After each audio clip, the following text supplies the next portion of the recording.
Kita semua kan punya masa lalu. Tapi pernah nggak sih ngerasa masa lalu itu kayak jadi beban yang bikin kita susah banget buat melangkah maju? Nah, di bahasan kita kali ini, kita akan coba kupas tuntas gimana caranya melepaskan beban penyesalan itu dan justru belajar dari setiap langkah yang pernah kita ambil.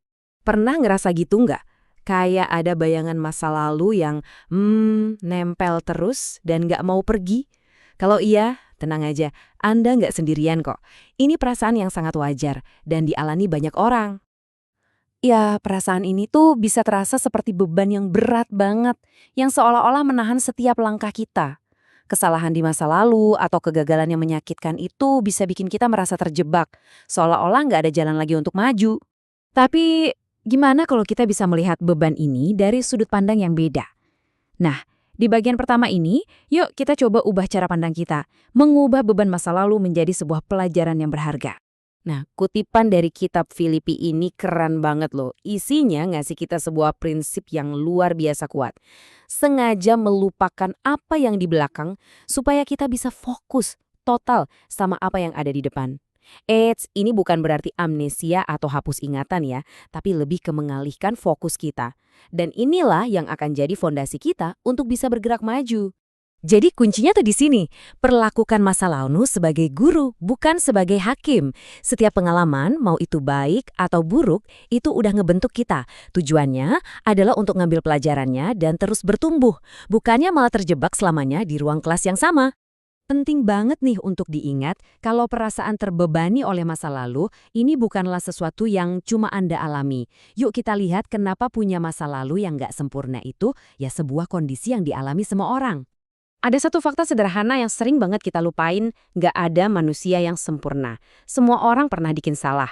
Punya bagian dari masa lalu yang nggak kita banggakan itu bukan aib loh, tapi itu justru bukti kalau kita ini manusia. Supaya kita bisa lihat seberapa besar perubahan itu mungkin terjadi, coba deh kita lihat sebuah contoh yang cukup ekstrim. Kisah Rasul Paulus nunjukin kalau nggak ada masa lalu yang terlalu kelam untuk diubah. Wow, perubahannya drastis banget kan? Bayangin, dari seorang penganiaya umat Kristen, malah jadi salah satu penyebar Injil yang paling berpengaruh. Poin utamanya apa di sini? Tuhan itu nggak menghakimi dia berdasarkan masa lalunya. Justru, Tuhan melihat potensi dia untuk masa depan. Ini bukti nyata kalau masa lalu kita tuh nggak harus mendefinisikan siapa diri kita. Oke, jadi kalau masa lalu nggak mendefinisikan kita, terus gunanya apa dong? Nah, disinilah kita melihat peran masa lalu sebagai seorang guru yang ngasih kita pelajaran-pelajaran hidup yang paling berharga. Coba deh, kita lihat dari sisi ini. Setiap pengalaman negatif itu sebenarnya bisa diubah jadi sumber kekuatan. Kegagalan ngajarin kita untuk rendah hati. Penderitaan bisa ngebangun ketekunan. Dan kesalahan, kalau kita mau belajar darinya, itu bakal ngasih kita kebijaksanaan yang nggak ternilai harganya. Kuncinya itu ada di perspektif. Kalau kita cuma meratapi masa lalu, ya kita bakal terjebak di sana. Tapi kalau kita ngelihatnya sebagai sebuah proses pembentukan, kayak tembikar di tangan pengrajin, kita bakal sadar kalau setiap tekanan dan kesulitan itu sebenarnya lagi ngebentuk karakter kita untuk tujuan yang lebih besar. Nah, setelah belajar dari masa lalu, langkah selanjutnya apa? Ini dia bagian yang paling penuh harapan. Janji bahwa kita tuh selalu bisa memulai lembaran yang benar-benar baru. Salah satu janji paling mendasar dalam iman Kristen ada di sini nih, dari kitab 2 Korintus. Menjadi ciptaan baru itu artinya, identitas lama kamu yang terikat sama kesalahan dan penyesalan itu udah digantikan. Ini bukan cuma perbaikan, tapi sebuah transformasi total. Terus, apa artinya ini secara praktis buat kita?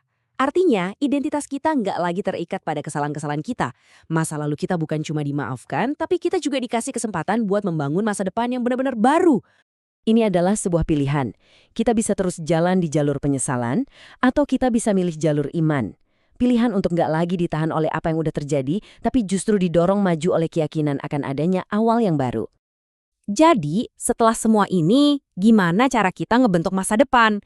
Oke, mari kita satukan semua poin penting ini dan fokus pada jalan yang ada di depan kita. Coba deh, pikirkan begini. Masa lalu itu kayak buku yang udah selesai ditulis.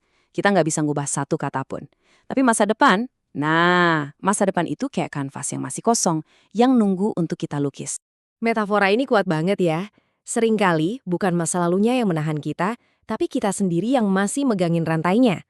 Hari ini adalah kesempatan buat melepaskan genggaman itu dan memutuskan rantai itu selamanya.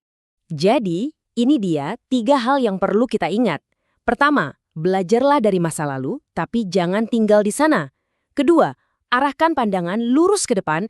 Dan yang ketiga, percayalah bahwa bahkan dari bab tergelap dalam hidupmu, sebuah kisah baru yang indah bisa dimulai. Oke, jadi setelah kita bahas semua ini, pertanyaannya sekarang kembali ke Anda.